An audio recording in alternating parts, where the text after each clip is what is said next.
Last time we talked about the Depression and about how FDR's New Deal collectivism became an outlet for and a manifestation of that rugged pioneer individualism so central to American self understanding of its national character.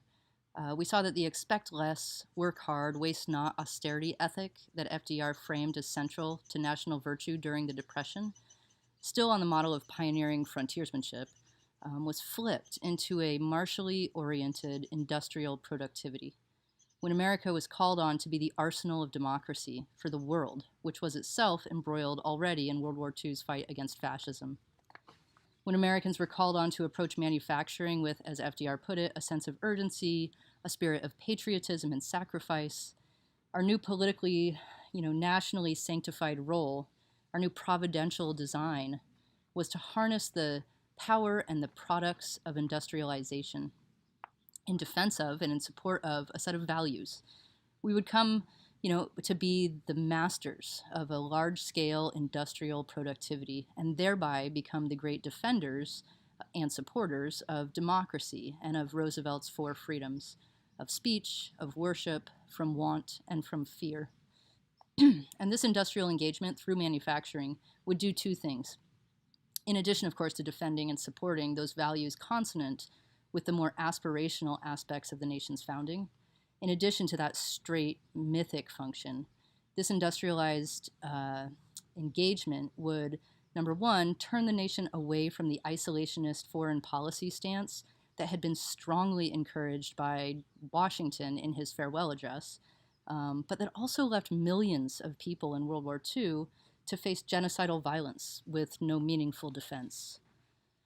And this remains a tricky question for American foreign policy, especially in our contemporary context of thoroughgoing American militarization.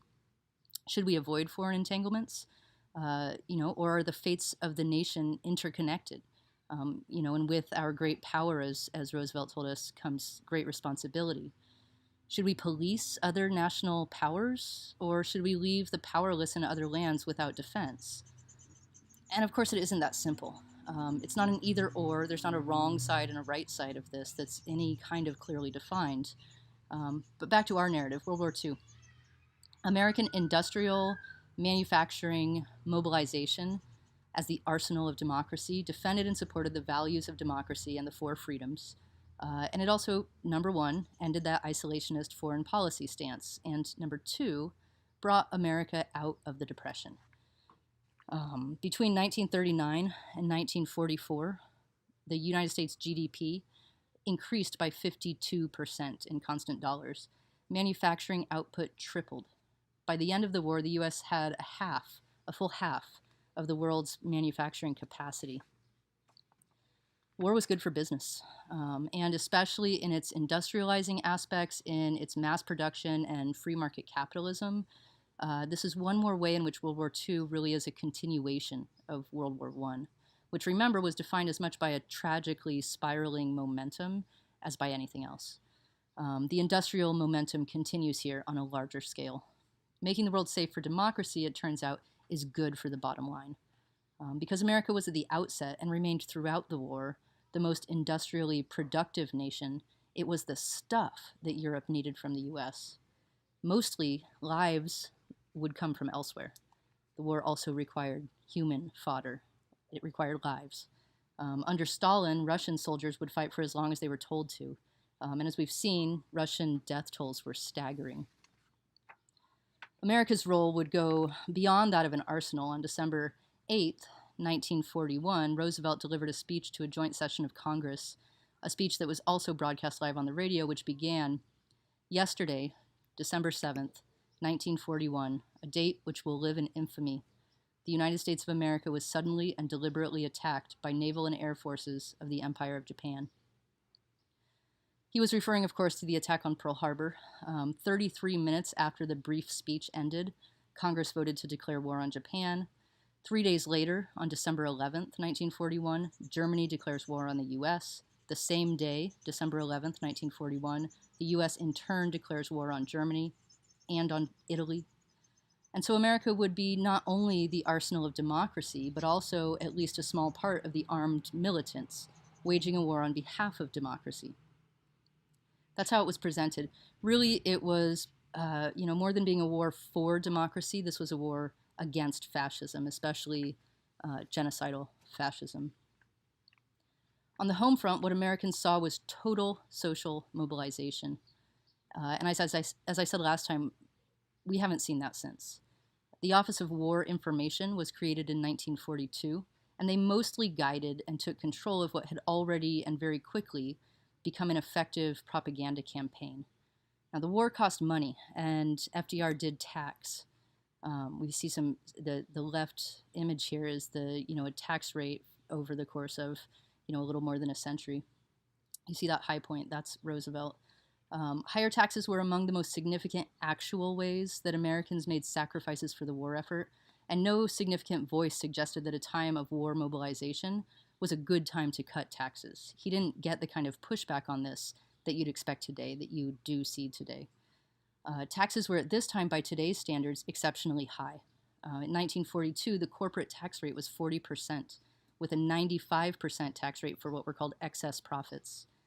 Between 1939 and 1944, the share of wealth held by the richest 5%, and the share of total wealth is pictured on the right, actually fell from 23.7% to 16.8%. The top marginal income tax rate, as you see, was 94%. Today it's 37%. And taxes helped to cover a great deal of the expense of this most expensive of American wars. The government spending, federal government spent $350 billion during World War II, which was twice the total amount that the federal government had spent in all its years of spending before then. 40% of that was collected through taxes. But there were also war bonds. These were also sold in World War I as defense bonds, and in World War II, Americans bought $180 billion worth of these. Buying them was a kind of consumer patriotism, the mobilization of American pocketbooks, really. They were sold at a 75% face value and matured over 10 years and were bought back at face value, so it was a very slow investment, but really a loan to the government for the war. And as you read in Smedley Butler, whom we read for World War I, they were in World War I and continued to be in World War II, manipulated by banks. But in World War II, they were sold in smaller amounts also to make it easier for poor people and even kids, as you see on the bottom right, to help support the war effort. Everyone was encouraged. They started selling what they called war stamps, which are smaller denominations. In World War I, the smallest denomination you could buy was $50, which was really out of reach for a lot of American public. But for World War II, you got down into under $1. You could buy stamps for cents. Most Americans were directly affected through increased taxes. 80 million Americans bought war bonds, and the total population at this point was under 140 million. So more than half of the American population purchased war bonds. Lots of propaganda went into this, and you see some of those examples here. Also, rationing food and gas especially. Every American got a ration book, and the propaganda support for this was also huge. And one thing to note is that rationing gas was a big deal, but we weren't actually in any kind of a fuel shortage at this point. That comes later. Gas was seen at this point as a sort of never-ending resource. Rationing gas was all about rationing rubber, saving rubber. The more gas you used, the more rubber you used. So, despite the rationing during this time, consumer spending actually increased. And that's an indication that, this was inconvenience more than it was sacrifice for Americans. Granted, we were coming out of the Depression. Everyone did have a little more money, more jobs, but consumer spending during this time of great rationing actually increased. Also, recycling, which we think of as a contemporary campaign of environmental concern. Recycling campaigns help to make up for shortages in metal, in rubber, in paper, right? That people were called upon and really did mobilize to recycle everything that could be recycled. And silence was still called for, following upon and really directly engaging World War I's Anti-Espionage Act and the Anti-Sedition Act, which had been revoked. But those campaigns, anti-espionage, really came out in a great deal of propaganda. You have to be quiet. Someone talked. Someone got killed, right? Careless talk got there first, right? Also, victory gardens were a thing. People were really encouraged to use their own gardening capacity to increase their food, because food is ammunition. Don't waste it, and you'll make your ration coupons go farther if you plant a victory garden. Now, the declaration by the United Nations, that the name for the United Nations is coined here with this declaration. Declaration by the United Nations of January 1st, 1942, declared that the Allies were at war because they were, quote, convinced that complete victory over their enemies is essential to defend life, liberty, independence, and religious freedom. There's a way in which that was clearly true. Less than a week later, in the 1942 State of the Union, Roosevelt took up Hitler's own language and turned it back against him, saying that the world was, quote, too small to provide adequate living room for both Hitler and God. And living room or living space was something that Hitler ran on for the economically decimated German population who was feeling very crowded. Getting rid of really a lot of people in genocidal ways was going to be a way to have like a bigger backyard. But that Americans would fight as they always had, Roosevelt told us, in defense of the ideal that, quote, God created man in his own image. And so it was, with these high-minded ideals at the front of their minds and visually presented all around them, that Americans as a nation mobilized. Great Depression tendencies towards thrift and away from expectations persisted during the war era, so Americans largely found it possible to curb personal satisfactions. Suffering was limited, that was something that FDR really succeeded in as a president. He limited the suffering of Americans. The imminent fulfillment of our exceptionalism's promise was highlighted over and over. But satisfactions were curbed, and awareness was very high, which stands in stark contrast to today, where, as you've seen, 42% of Americans do not know that we are still at war in Afghanistan. Americans may not have known state secrets, despite what the propaganda seemed to suggest, right? Be quiet, suggested that people had this knowledge. They may not have known state secrets. Very few knew about the Manhattan Project, for instance, which would lead to the atomic bomb.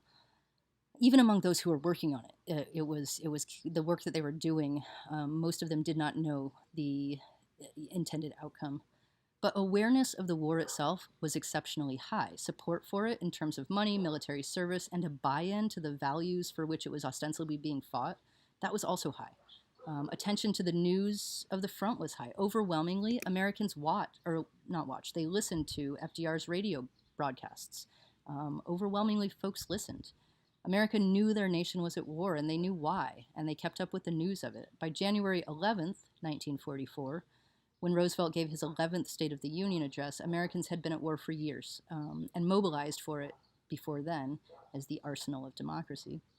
3 years earlier, in 1941 State of the Union, remember, FDR had urged Americans to get involved in the European war, to be that industrial arsenal of democracy in support of the four freedoms. All people in the world should have these freedoms, FDR argued, and America should get involved to protect them. And by 1944, we had. In the meantime, other than being the arsenal of democracy, America became the incarcerator of the Japanese. FDR's Executive Order 9066 was signed on February 19, 1942, instituting the concentration camps in which 117,000, mostly Japanese men, women, and children, some Italian, most of whom were born in America, would be imprisoned until the end of the war, some until 1946. And it's notable that 1988's Civil Liberties Act not only issued a formal apology to Japanese Americans, it also granted $20,000 each to over 80,000 of the Japanese Americans interned for this 4 years in reparations. So America did pay reparations. It did think it was worth paying reparations to people whom it had held incarcerated for 4 years. You can compare that to the 400 years of slavery. The Supreme Court upheld this order on the grounds that, quote, hardships are a part of war. The Japanese internment did go to the Supreme Court, and the Supreme Court said, yeah, no, it's cool. Hardship happens. Meanwhile, what you see on the bottom right, the 442nd Regimental Combat Team fighting in World War II was entirely Japanese American. So there's that. Back to the 1944 State of the Union. Remember, America was mobilized. America knew they were at war. They knew why they were at war. They also knew that there were concentration camps on American soil. They knew that. So what some call America's only noble war wasn't itself without some of the betrayal of the values according to which and for which the war was waged. It may have been America's only noble war. Defeating fascism is certainly a noble cause. It certainly wasn't an altogether innocent war. The 1944 State of the Union puts those values right out there on the table. This address is about urging continued sacrifice, about convincing Americans to subordinate their, quote, individual or group selfishness for the national good. Most famously, this speech introduces a second Bill of Rights, an economic Bill of Rights, based, as FDR says, on the economic truths that had become self-evident. This speech tries to assert self-evident truths and inalienable rights specific to the economic context of free market industrialism. Roosevelt talks about solemn truths. He talks about eternally just principles in this speech. He introduces a complex kind of liberty, one that's wrapped up in several interlacing and overlapping kinds of security. He claims that our most deadly enemies are overconfidence and complacency. The notion that we somehow don't have to work for it, this freedom, this exceptionalism, that's our greatest enemy, according to FDR in this speech. Echoing Lincoln, he says that, quote, there is only one front. There is one line of unity that extends from the hearts of the people at home to the men of our attacking forces in the farthest outpost. Unless there is security here at home, he tells us, there cannot be lasting peace in the world. The battlefront and the home fronts are connected. The violence of one reflects and shapes the violence of the other. The values that are employed and mobilized in the violence on the battlefront, those values have a place in our conversations about violence on the home front. He didn't take it there. I'm taking it there. Without security at home, he tells us there will be no lasting peace in the world. And you might take a moment to think, is this true? Is it true today? What does security at home mean for us today? And of course, we're inching our way towards the present. We will get there. One last point that I want to make from this speech. He tells us that we are looking for a, quote, just and durable system of peace for all, quote, freedom-loving nations. What this requires of us, he tells us, is unquestioned military control over the disturbers of peace, okay, as well as a decent standard of living for all individual men and women and children in all nations. Freedom from fear, he tells us, is eternally linked with freedom from want. I highlight this because it has absolutely continued through the lived experience and the living myths of America. We took it to mean that just and durable peace requires a preponderance of force, which has come through in terms of militarization, and also an increased free market, which has come out in terms of consumer capitalism. So a just and durable peace for us, following in some logical fashion what FDR told us here, requires the militarization which we see today combined with the consumer capitalism which we see today. And remember, just in passing, that that's what myth does, turns history into nature. That preponderance of force we brought with the Allies as part of an Allied force to the beaches of Normandy on what's known as D-Day, June 6, 1944. I've posted FDR's only public address from that day. It's a prayer, pre-printed in newspapers across the country so that Americans could pray along. And Americans did pray along. Reports came from all over the nation of people, families kneeling on their porches, whole communities kneeling on their sidewalks, whole congregations kneeling in churches, praying along with Roosevelt. So please do listen to that part of it, a quote from it. By the grace and by the righteousness, by thy grace and by the righteousness of our cause, our sons will triumph. They fight to end conquest. They're not fighting for conquest now. They fight to end conquest. Help us to conquer the apostles of greed and racial arrogances. And America prayed. And certainly conquering greed and racial arrogances is a just cause. FDR died on April 12, 1945. Germany surrendered less than a month later, on May 8th. And Vice President Harry Truman took over as president, which he retained the presidency from 1945 to 1953. He did some things we mostly forget about. He tried really hard for a universal health care. Didn't get it. He desegregated the military in 1948. He vetoed a 1952 Immigration Act because it continued discriminatory policies. He also gave us the 1947 National Security Act and the massive military intelligence infrastructure that came along with it, and that, in turn, as we will see, made the Cold War possible. What's known as the Truman Doctrine holds that the U.S. will assist any democracy attacked by authoritarian forces, that we will get involved, that we are interventionist, and that we stand for democracy against authoritarianism anywhere in the world. Some say that this is what led the U.S. from its isolationism to be the global defender of democracy. And in some ways that seems to be true, but I would say, and I've said it before, that Wilsonian idealism did that already. And Truman held to the Wilsonian idealism formed part of the arsenal that Truman himself used in order to make what is now known as the Truman Doctrine. And of course, what Truman is mostly known for is none of this. It is for dropping the atomic bomb on August 6, 1945, on Hiroshima, the Japanese city of Hiroshima, which left 100,000, about, as you can imagine, counting deaths was near impossible. About 100,000 dead in an instant. And then on August 9th, 3 days later, on Nagasaki, which left about 80,000 dead. And the death toll was, most of it happened immediately, but the casualty count through injuries and cancers that continued to come, stomach cancer continues to be the highest, the greatest cause of death in Japanese folks, and that has to do with drinking, radiated water. So what followed was an armistice and then formal Japanese surrender shortly thereafter. World War II with the bomb ended total war. Any total war that followed would be globally and totally destructive. Any world war that followed would end in absolute decimation. Decimation is not the right word, because decimation actually means you sort of line up 10 and go down and you kill every 10th, right? So this is beyond decimation. This is total destruction. In terms of tactics, and we will turn to the Cold War next as a direct response to the profound existential threat of nuclear armament. But in terms of tactics, from here on out, the so-called limited war, that's the way to go. That's the name of the game. But so too is the militarization of America. Prior to 1945, the U.S. demobilized its armed forces during peacetime.